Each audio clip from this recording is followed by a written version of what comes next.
Buenas tardes, esta es nuestra segunda emisión de este podcast escolar que presentan los alumnos de tercer cuatrimestre de la licenciatura en Pedagogía. Con respecto a la pedagogía de Paulo Freire, es la temática general del día. Es un conversatorio abierto, los alumnos pueden opinar al respecto en torno a este tema. En contexto general, pues Paulo Freire es un pedagogo del siglo XX, revolucionario, que tiene muy presente el pensamiento de la emancipación a través de la educación en América Latina. Bien, se opone directamente a los modelos de educación clásicos de la pedagogía burguesa europea, y ahora viene a reestructurar toda la pedagogía con una pedagogía sumamente controversial que propone la liberación a partir de la educación, ¿vale? En toda América Latina. Primeramente lo hace desde Brasil y de ahí extiende su proyecto a todo el continente, ¿no? Y sus ideas son sumamente revolucionarias. Eh, tiene un fuerte auge en estos temas al respecto. Entre ya no hacer una pedagogía para los opresores, sino una pedagogía para los oprimidos. Y a partir de la pedagogía liberarnos, ¿vale? Bien, chicos, pues tienen el micrófono abierto, quien quiera tomarlo y comenzar la participación. Ustedes tienen mucho respecto que decir, ¿vale? Aquí vamos a estar conversando este rato que estaremos platicando. Bien, ¿alguien que quiera iniciar una temática? ¿Qué me pueden decir al respecto? Bien, Ryan. Creo que sí, pues estamos retomando el proyecto que ya se había iniciado hace un par de meses, que es el lado oscuro. Es un placer estar aquí con mis bellas compañeras de Tec Mexiquense. Y pues sí, me va a encantar el día de hoy poder hablar de uno de los grandes de mi carrera, que me siento orgulloso de decir, a Paulo Freire. Y bueno, mi libro es Miedo y Osadía. Es un libro que la verdad me encantó cuando lo terminé de leer. Es muy sentimental. Habla de la vida de Freire más a detalle, la controversia que tuvo tras el golpe de 1964, el golpe militar, por supuesto. Y vaya, hablaremos más de este libro. Y tiene mucho, mucho contenido que les voy a compartir en esencia el jugo de ese contenido. Bueno, voy a pasarle a alguna de mis compañeras para que hable acerca del libro que también les tocó de Paulo Freire. Pues Freire hablaba como de la educación bancaria y esto lo relaciono con la educación lancasteriana, ¿no?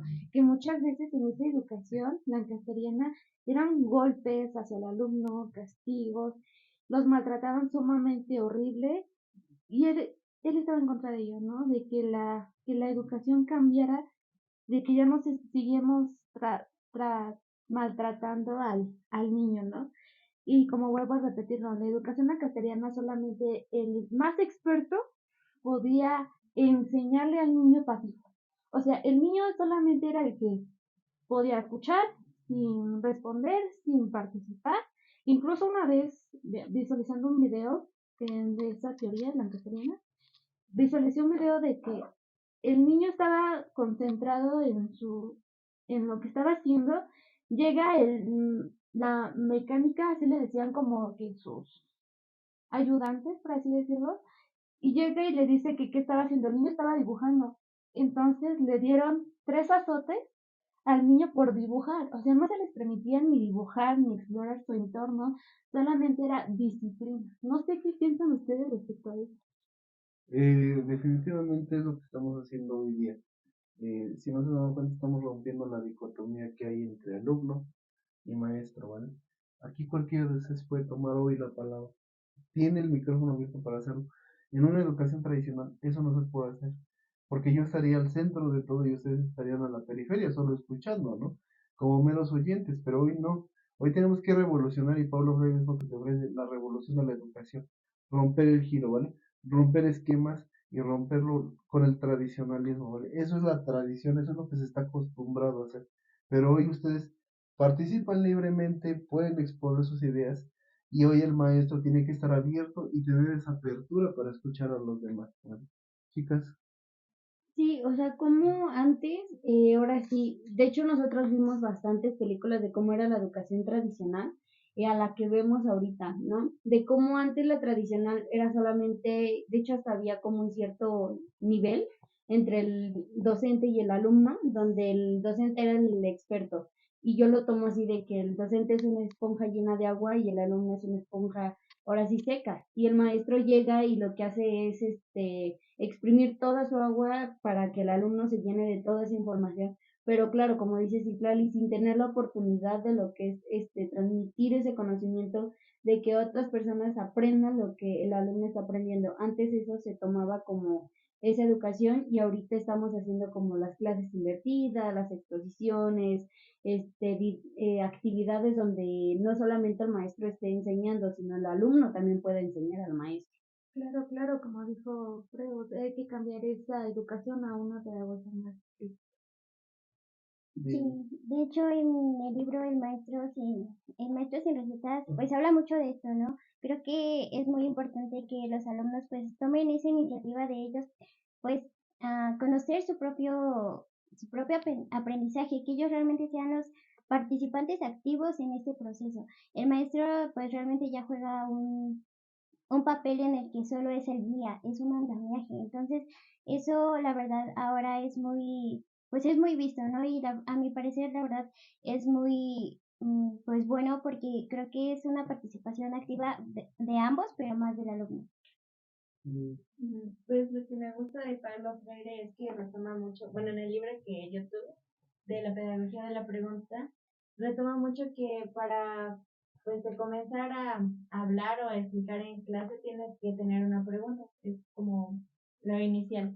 Y también me gusta que él haya retomado mucho lo que es el diálogo, que todos se expresen, ya que en algunas de sus experiencias nos cuenta que cuando fue a Europa, pues la verdad, las personas te consideran como si muestras debilidad al hablar ante las demás personas, te ves como un ignorante. O que si permites que tus alumnos hablen o se expresen, también te consideran como una mala persona o un mal maestro. Es una, es una mala práctica vista en Europa que... ¿Por qué? Porque ahí siguen el sistema de cátedra, ¿vale? ¿Han visto esas películas en donde el maestro está al frente y tiene todo un auditorio alrededor? Hasta tiene micrófonos, por ejemplo, en Harvard, ¿no? Es una muestra de alguien que va a apreciar, como en un Partenón griego, ¿no? Que va a escuchar a alguien que sabe, ¿no? Al que es sabio, al que es sabio. Ahora, Paulo Freire invierte eso, dice, sí, pero es que no solamente el maestro es sabio, no solamente el maestro posee conocimientos, el alumno puede aportarte todo eso. El problema es que en tu aula no generas el diálogo, y si no generas el diálogo, te estás cerrando a una sola perspectiva. Si tú eres parte del diálogo, tú aperturas mucho, porque cada uno tiene algo que decir distinto. Está abriendo el panorama a una pedagogía democrática, ¿vale? A una enseñanza y a una aula en la que cualquiera puede participar. Muchos dirán, es que el niño es aquella materia inerte, aquella materia dura, ¿no? Aquella materia a la que le tenemos que dar forma. No, es que el niño tiene una participación activa, tiene mucho que decirte, tiene mucho que aportarte. El problema es que no se le permite hablar al niño. El niño es carente de razón. Siempre desde Rousseau, desde el Emilio, se ha hablado de una edad de la razón, ¿vale? El niño no posee razón, es un ser irracional, casi animal. No, pero el niño ya está reflexionando. Hay niños muy inteligentes que ya han despertado sus intereses, ¿vale? Y la estimulación a través del diálogo es esencial. Platicar con un niño, ver qué está pensando, ver cómo está viendo, cómo está concibiendo el mundo, desde esa inocencia primera. Entonces, el diálogo es fundamental en Paulo Freire. Sin diálogo no hay educación, ¿vale? Si no solamente había, como dijo Melissa, transmisión o vaciado de conocimientos, ¿vale? No hay generación de nuevos conocimientos. Y es a lo que nuestras nuevas demandas en educación se exigen, ¿vale? Que haya creación de conocimiento, ya no haya réplica, ¿vale? Si seguimos replicando y replicando, jamás va a haber educación. Una educación verdadera debe de estar centrada en la generación de nuevos conocimientos, ¿vale? En la apertura, en la investigación. Jamás va a suceder eso sin diálogo. Necesitamos diálogo. Desde Platón, en los diálogos, se hablaba sobre el amor y comentaban personas que eran políticas, personas de diferentes perspectivas, que daban su opinión sobre el amor, y así en todos los diálogos platónicos. Se enriquecía el conocimiento de una manera impresionante. Sin diálogo no puede haber sabiduría. En un aula debe de haber estudio dialógico de todos los conocimientos y de todos los temas. Me alegra que haya tomado el punto del método dialógico de Freire, que de hecho ya viene también tomado con el método dialógico de Platón, quien lo propuso bastante bien. Me encanta, de hecho es de los métodos que más se ha romantizado en la educación y me encanta y yo creo que lo seguiré aplicando. En mi libro El método dialógico habla de la transformación de un maestro, cómo un maestro puede transformarse en un educador liberador. Freire se reúne con un amigo del pasado que, bueno, se llama Ira. Este hombre también es un pedagogo bastante conocido en Estados Unidos, que de hecho habla de una cultura del silencio brutal que existe en nuestros días en países como lo es de primer mundo Estados Unidos. Los niños no tienen derecho a hablar, viven muy sistematizados, viven siempre al límite de los maestros porque no se les deja explorar a detalle ciertos temas. Ellos tienen una estructura escolar bastante rígida que no permite moldearse o adaptarse a las necesidades que el niño tiene, sino a las necesidades de las instituciones que cursa el niño. Entonces es algo bien crítico aquí y es en nuestros días. No estamos hablando de que fue hace 10 años, en el siglo pasado, no. En nuestros días existe una cultura del silencio en Estados Unidos.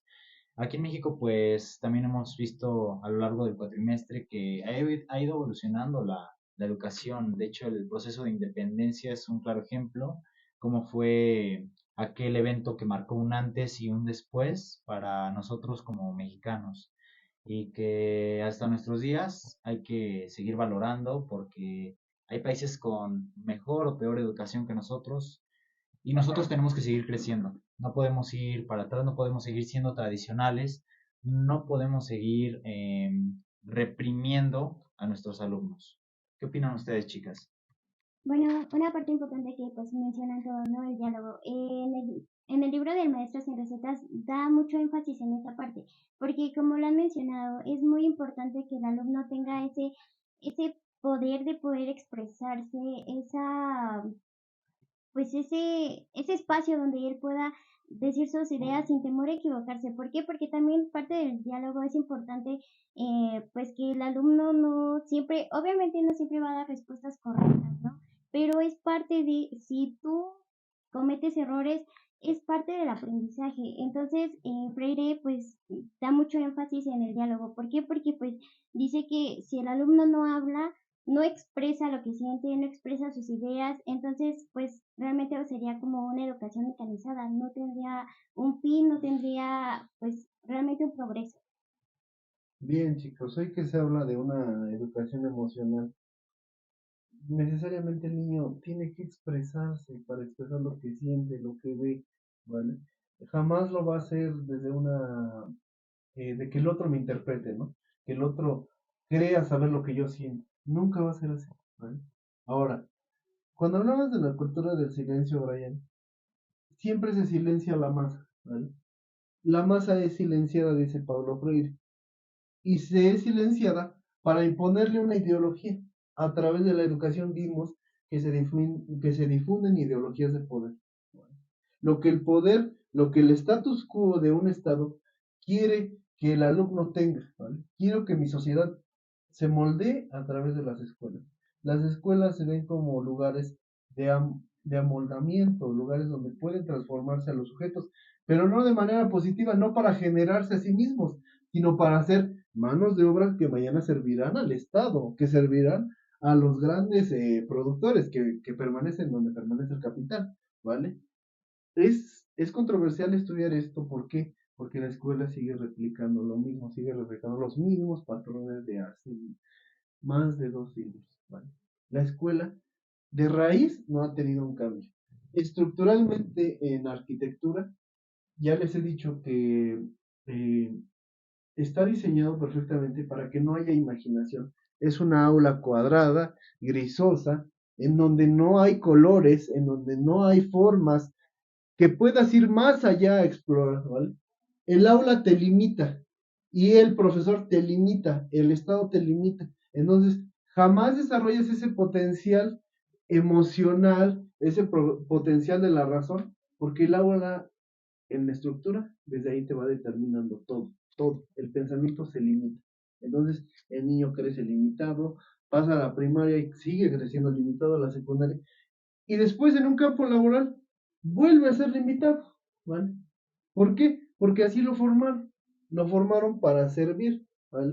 Para servir a un Estado. No para conocerse a sí mismo, no para expresar sus emociones, no para ser un niño sensible a las tragedias inhumanas que pasan allá afuera, sino para ser un ser dócil, ¿vale? Un ser que solamente obedezca. Y de nuevo replico y cito a Pablo Freire, un oprimido. Bien, chicas. Pues de hecho también en la parte de lo que es en la educación, ¿no? También nosotros lo vimos en lo que era la parte de la primaria y secundaria, y puede ser hasta posible la prepa, donde tú estabas en un salón cuadrado, las filas bien alineadas, bueno, yo en mi escuela estaba como un cierto nivel entre el docente y nosotros, y donde solamente nos remitían toda la información. Nosotros no les podíamos decir nada porque pensaban que ya los estábamos contradiciendo su palabra. Y ya que tomamos como esta parte de lo que es la licenciatura y lo tomamos como una clase invertida, se nos hace como una manera muy rara, se podría decir, porque no porque hicimos como un giro grande para que de la escuela tradicional pasamos a la escuela liberadora donde nosotros ya nos podemos expresar. Entonces, esa parte es donde yo sentí un poquito raro, donde ahora sí el docente estaba al mismo nivel que nosotros, no estaba como más alto que nosotros o no nos sentían como algo inferior. Siempre, ahorita yo lo tomo así como que todos al mismo nivel, porque así como ellos, los maestros nos pueden enseñar, nosotros les podemos lo que es enseñar a cada maestro o compañeros. Sí, claro, yo, como tú lo mencionas, yo también me siento identificada con ello, porque nos acostumbramos a recibir órdenes, ¿no? A que el maestro te lo dice y si tú no lo haces, pues te sientes rara, ¿no? Y respecto también, como lo mencionan, el lenguaje, ¿no? También se ve reflejado en las personas que son, ahora sí, los albañiles, las personas del campo, ¿no? Para el lenguaje es como lo menciona Freire, es amor, ¿no? Es amor, es compartir tus experiencias, es transmitirlas.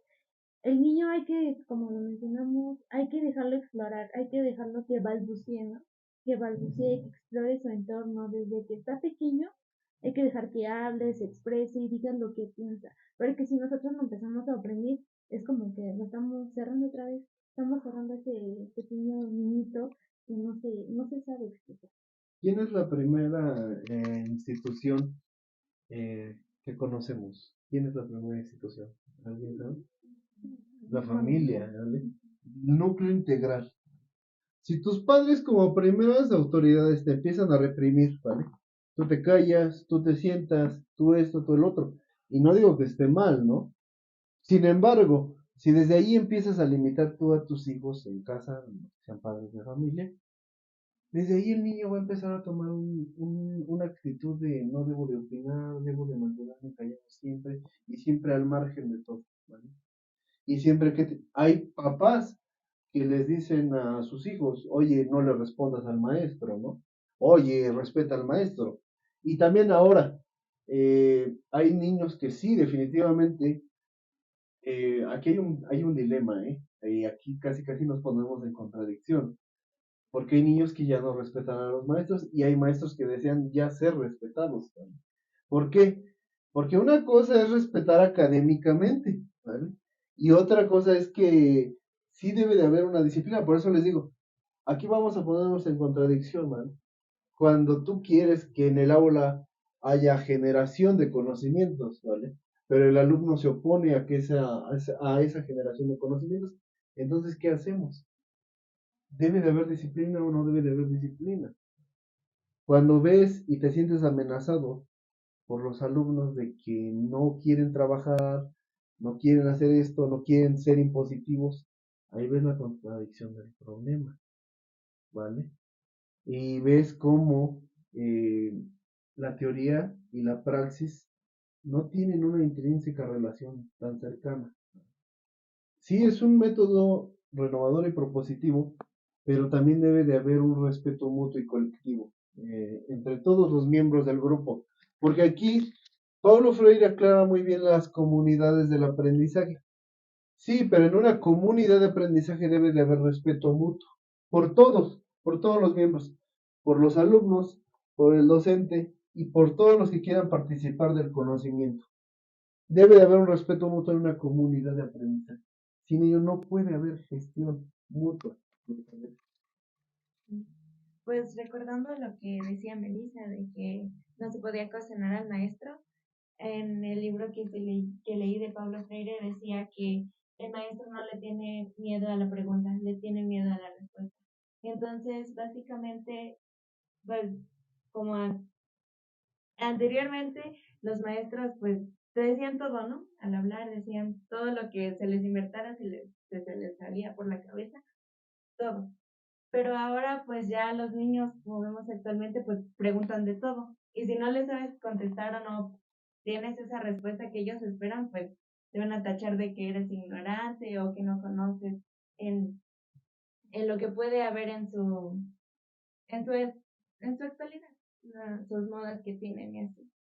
Pero me gusta que Pablo haya mencionado eso, porque todos tenemos que prepararnos, ¿no?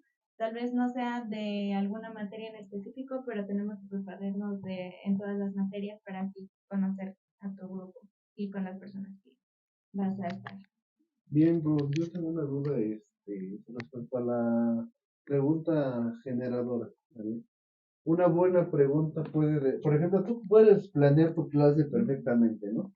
Tú ya el día de hoy ya traes tu clase planeada y perfectamente estructurada.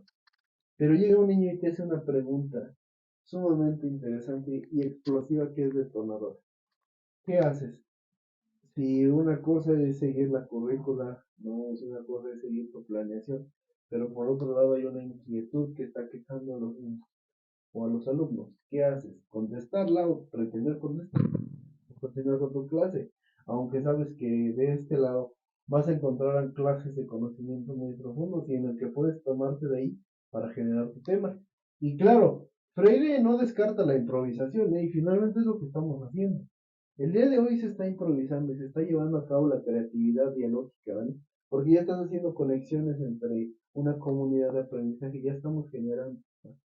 ¿Qué me puedes decir al respecto? Porque tengo dudas respecto a la pregunta generadora. Pues yo creo que podría en sí contestarle su pregunta, si es que tengo la respuesta o si no, investigarla después y ya pues continuar con eso. Pues yo contestando con esa pregunta, algo que me queda muy bien de una profesora es de no lo sé todo, no soy Wikipedia, pero lo podemos resolver a final de clase o intermedio de la clase, ¿sabes qué? Pues en en esta parte de la clase se puede resolver la duda y entre todos resolverla y no dejarlo con la duda, ni que tú solamente lo investigues y que el pequeño lo investigue por otro lado, sino que entre todos lleguen como a un mismo resultado y que sea como esa clase interactiva, donde él me preguntó, yo le contesté, luego yo le pregunté y él me contestó, o sea, llegar como una conclusión asertiva para los dos. Sí, bien, y de Pablo Freire, ¿cómo ejercerían a partir después de conocer la pedagogía de los primeros? ¿Qué retomarían en su práctica pedagógica?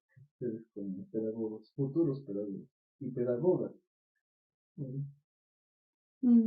Pues sería como esa parte de educar con amor, la verdad, porque pues por algo estamos estudiando esta parte, porque es algo que nosotros lo vamos a transmitir con amor. Todo lo que nosotros estamos aprendiendo en un futuro, nosotros también lo vamos a transmitir, pero con paciencia, con amor, teniendo en cuenta experiencias negativas, positivas, pero sobre todo siempre llegando a lo que es la misma conclusión, que es enseñar para aprender y que pues ahora sí que sea una clase no divertida sino interactiva, sea didáctica, sea clase de enseñanza y aprendizaje. Incluso cambiar los contenidos, ¿no? Como bien lo mencionaba él, los maestros darle contenido y contenido y contenido, ¿no? Hay que dejar al niño que explore. Por ejemplo, yo lo retomaría que cambiar el contenido, por ejemplo, hacer foros, podcast, que el niño también desarrolle ese lenguaje, ¿no? Porque él lo menciona, el lenguaje es amor y hay que dejarlo expresar para dejar de ser ignorante y no crecer siendo ignorante. Y bueno, así como Diana mencionaba, hacer clases invertidas. Tú me enseñas, yo aprendo de ti, pero yo también te enseño a ti. Y los dos estamos compartiendo ideas, ¿no? Estamos aprendiendo de ti. Muy interesante aportación porque es mutuo el proceso dialógico. Y aparte, no sé, Melissa, me encanta que hayas dicho que vas a enseñar con amor porque todos debemos ser así. Un maestro mal moldeado es aquel que sigue un sistema, un buró. Por eso les dicen maestros mecanizados o burócratas. Burócrata. Y yo creo que este es un término que era muy conocido por maestros de la escuela tradicional, de escuelas de opresión principalmente. No tengo nada más que agregar. Excelente comentario, Melissa. Muy, muy bien. Bien, sí, chicos, ser un maestro significa cualquier profesión que ustedes quieran ejercer, me imagino. Un arquitecto, un doctor, todo se tiene que hacer con amor. Todo, absolutamente todo. Si no lo haces con amor, no. Amor, me refiero, y Paulo Freire yo creo que se estaba refiriendo a este tipo de amor, cuando hablaba de la pasión, ¿no? Cuando sientes esta pasión dentro, sientes una vocación profunda por enseñar. Y además no solo por llegar y decir, no, yo lo sé todo, ¿no? Yo aquí soy la máxima autoridad, autoridad moral, autoridad intelectual, ¿no? No, decir, yo llego con una humildad, ¿no? De enseñar, pero también de aprender, de llevarme muchas experiencias. Bien, algo que decía sobre la ignorancia, les voy a platicar rápido y corto. Una experiencia que tuve con una alumna de alfabetización en nivel bachillerato. Ella quería hacer su bachillerato en 6 meses, ¿no? Sus hijos se oponían completamente a esa mujer, le decían, oye, ya para qué estudias, tú dedícate a tu casa, a tus nietos, ¿no? No, pero ella dice, es que mi mamá tenía un dicho, que si burro naces, burro regresas. Era un dicho que la señora me dejó muy marcado en el fondo, porque la señora quería aprender. A pesar de que toda la gente se opusiera a ella, su propia familia se oponía a ella. Imagínense. Entonces, es el deseo por querer aprender, por querer ser alguien mejor, por querer, como dijo ella, no morir en la ignorancia. ¿Vale? Recordemos que bueno, lo que se ha dicho, ¿no? Desde el siglo XVII, que las personas que son comparadas con mulas de carga, ¿no? Se les llama burros, ¿no? Porque te dicen, mejor vete a cargar, no sé, toman a la gente que tiene estos oficios, por ejemplo, en la central de abastos, o cargan diferentes perspectivas, ¿no? Como inferiores, ¿no? O como ignorantes, ¿no? O analfabetas. Siempre, y en nuestra sociedad mexicana, eso está bien vigente, se ve a diario. Te comparan con un burro, con un animal de carga. Si no sirve, ¿qué decían en el siglo XX? Si no sirves para la escuela, pues vete a cargar cosas, vete a cargar bultos, vete a cosechar maíz, ¿no? O sea, y Pablo Freire es lo que está diciendo, es que no porque tengan esos oficios son ignorantes, bajo ninguna circunstancia son ignorantes, al contrario, son personas sumamente sabias, porque si tú te dedicas al campo, tienes que tener una capacidad de observación superior a la promedio, tienes que saber cuándo cultivar, tienes que saber cuándo cosechar, tienes que saber muchos conocimientos al respecto. Tal vez no formalmente teóricos, pero sí conocimientos observacionales o de experiencia, ¿vale? Que se complementan con la teoría que es enseñada en las escuelas. Entonces, Paulo Freire quiere liberar al pueblo oprimido de América Latina a través de la educación y convertir a los maestros en agentes de transformación, que después ya tomará la escuela mexicana este discurso y lo deformará a su gusto, pero eso ya es otro tema, ¿vale? Bien, chicos, acá de este lado, ¿qué hay de aportaciones? Em, pues creo que es un tema bastante abarcante el que habla Freire. Cada una de mis compañeras y yo, incluyéndome, tenemos diferentes perspectivas de su vida, diferentes experiencias. que no acabamos, la verdad, en una sesión. Pero los invitamos a que, si ustedes gustan, puedan leer en el sitio de Paulo Freire, de escritores brasileños, varios de estos libros que hemos hablado.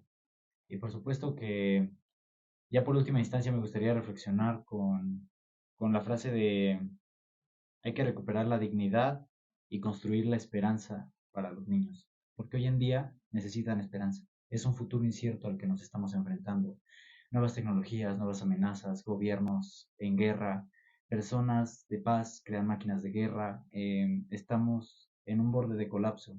Yo digo que ahora es cuando necesitamos abrir los ojos, cuando nosotros como maestros podemos ofrecer un refugio para nuestros niños. Soy orgulloso de ser pedagogo, es lo único que digo. Bueno, pues por último quisiéramos agregar que pues todo esto lo estamos haciendo con un fin pues importante de comunicar pues todas las experiencias que nosotros tuvimos al pues nosotros leer y pues investigar un poco más. Y creo que como todos lo han mencionado, pues la parte de la alfabetización, el diálogo y todo lo que ha englobado este podcast, pues es sumamente importante.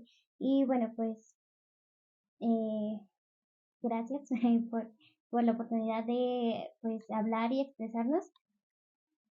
Sí, pues damos las gracias también al maestro por darnos este espacio para nosotros de poder, pues vaya, expresarnos, de no solamente en la parte de que todo nos lo aprendimos, ¿no? Sino también lo que nosotros tenemos ideas, agarrar un poco de todo y poder, de lo que es sacar lo que, una idea muy correcta y en la cual todos llegamos como al mismo punto, ¿no? O sea, cada quien agarró su ramita, pero todos estamos agarrados del mismo árbol, entonces pues la verdad agradezco mucho este espacio para nosotros y pues ojalá y tengamos otra oportunidad para poder expresarnos. Claro, yo también agradezco a todos ustedes por haber compartido sus ideas, porque todos vamos por el mismo camino. Y yo quiero dejar también una reflexión que el objetivo final para la pedagogía es la liberación del oprimido. Esta liberación implica un cambio social, sino también un trastorno de transformación personal, que los oprimidos recuperen su humanidad y su capacidad de agencia. O sea que para cambiarnos a uno mismo tenemos que cambiar a todos. No hay que empezar por todos y luego cambiar a todos. Y pues agradezco que cada uno de ustedes haya expresado. Pues me ha gustado estar aquí en este podcast hablando sobre este famoso pedagogo que la verdad su pedagogía es tan pues, increíble y el que haya decidido cambiar toda una cosmovisión que se tenía sobre la educación, pues me gusta mucho y me agrada también.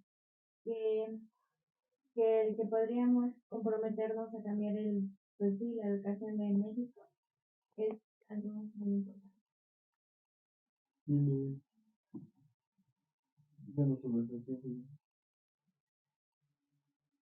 Cuando estemos allá afuera, nosotros como docentes, que nosotros estudiamos esta carrera a profundidad, analizamos cada detalle, creo que debemos sacar lo mejor de Paulo Freire para llevarlo a la práctica, porque todas sus ideas son muy buenas, el método dialógico es muy bueno, creo que todos tenemos que usarlo y hay que volvernos también críticos de lo que estamos adquiriendo y de lo que vamos a enseñar. Bueno, muchas gracias por estar aquí. Esto ha sido nuestro podcast Tecnifiquense, somos el grupo de pedagogía. Y bueno, increíbles libros, increíble pedagogo. Creo que, como ya lo mencioné y lo vuelvo a mencionar, me siento orgulloso de ser pedagogo. Y esta labor no es fácil. Sin embargo, se requiere voluntad y rigor para tratar con problemas que allá afuera nos esperan como docentes y como sociedad. Porque al final de cuentas todos somos uno mismo. Todo es uno mismo. Bien, Brian, ahí cuando cierras y dices que todos somos uno mismo, todo para que geste la educación necesitamos de todos, ¿vale? Para que hoy podamos, como les dije un día, una reflexión de un filósofo que ahorita no recuerdo el nombre, para que hoy podamos hablar de pedagogía, él lo dice, para que hoy podamos hablar de metafísica, es porque ya hemos comido, ¿vale? Ahora, para que el día de hoy podamos hablar de pedagogía, es porque ya hemos comido. Es porque hay personas allá afuera que manejan los transportes públicos que nos traen aquí para hoy poder hablar de pedagogía. Las personas que limpian la escuela, todo es un andamiaje, ¿vale? Y todos participan de la educación. Desafortunadamente es lo que quiere abolir Pablo Freire, la lucha de clases, ¿vale? Que todos participen de la educación, que todos sean gestores de la educación, que nadie sea tomado, que nadie sea aislado más bien de eso, que nadie sea tomado por ignorante, porque todos conocemos una parte del mundo y todos con esa pequeña parte del mundo formamos un todo, ¿vale? Ni la parte de Citlani, ni la parte de Brenda, ni la parte de Ruth es más importante que otra. Todos tienen algo que aportar, ¿vale? Todos gestamos un gran rompecabezas. Bien, ahora cuando hablábamos sobre las experiencias que cada uno tiene, ustedes deben de saber que cuando vayan a la calle y vean a una persona, no sé, común y corriente, ¿no? No digan, esa persona no tiene nada que enseñarme, porque al contrario, esa persona tiene algo que enseñarte. Y si tú eres un buen pedagogo, tú sabrás cómo rescatar aprendizajes. Tú sabrás cómo aprender del otro. Pero solo eso se dará en tu práctica. Si tú eres una persona pedante, tú dirás, ese no tiene nada que enseñarme a mí. Al contrario, si quiere aprender de mí, yo le voy a enseñar, ¿no? Pero claro, tiene que pagarme, ¿no? Esa es una pedantería enorme. Tienes que aprender de todos, de todos. Todas las personas tienen que enseñarte algo. Un carpintero, un herrero, tal vez si no te lo sepan expresar como tú quisieras, ¿no? Pero tienen algo que mostrar, además de lo que tú puedes decir que puedes enseñarle a los demás. Ahora, cuando decíamos, por ejemplo, la comparación entre un burro y un ser humano que carece de sentido intelectual, ¿no? Eh, para manejar un diablito en las estradas hay que tener una técnica, ¿no? Te costó años aprender algo. No lo aprendiste de la noche a la mañana.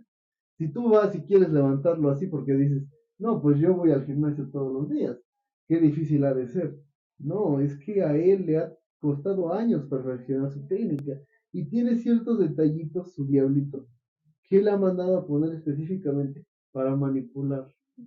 Todo tiene un sentido, ¿verdad? Todo es aprendizaje.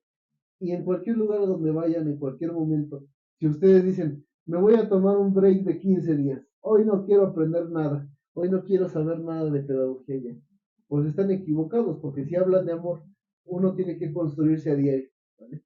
Si tú dices amar a alguien, tienes que amarlo todos los días. No lo vas a amar lunes, miércoles y jueves. No vas a ser pedagogo lunes, miércoles y jueves. No vas a ser pedagogo de lunes a viernes mientras esté tu horario escolar. Tú vas a ser pedagogo los 365 días del año porque te vas a casar con tu licenciatura. Si no, mejor no estudies, ¿no? Mejor búscate otra profesión. Porque el médico no deja de ser médico cuando sale del hospital, ni el arquitecto. Tienes que estar casado con lo que te gusta.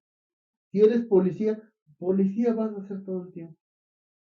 Tienes que amar lo que sientes. Y amar significa amar diario cada segundo de tu vida.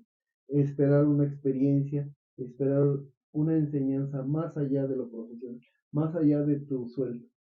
Siempre vayan más allá de lo que te pagan. Porque si no, volverás a ser oprimido. Y de lo que se trata de ser es que tú seas un gestor de la transformación, un docente general. Bien, pues muchas gracias a todos los que pues, hicieron posible este podcast. Es un proyecto que se lleva ya trabajando en varias sesiones. A la coordinadora, a Edwin, a los directivos y a las personas que pues prestan la institución y a la persona que nos habilitó este espacio, ¿vale? Porque les digo, para que se geste la educación debe de haber alguien que limpiara el espacio, alguien que nos ayudara a preparar todo, ¿vale? Todos somos partícipes de la educación, sus padres, ustedes, sus maestros, coordinadores administrativos, todas estas personas participan para que nosotros podamos llevar a cabo esta actividad. Bien, muchas gracias y seguimos abriendo nuevos episodios. Espérenos, primeramente estaremos trabajando. Gracias.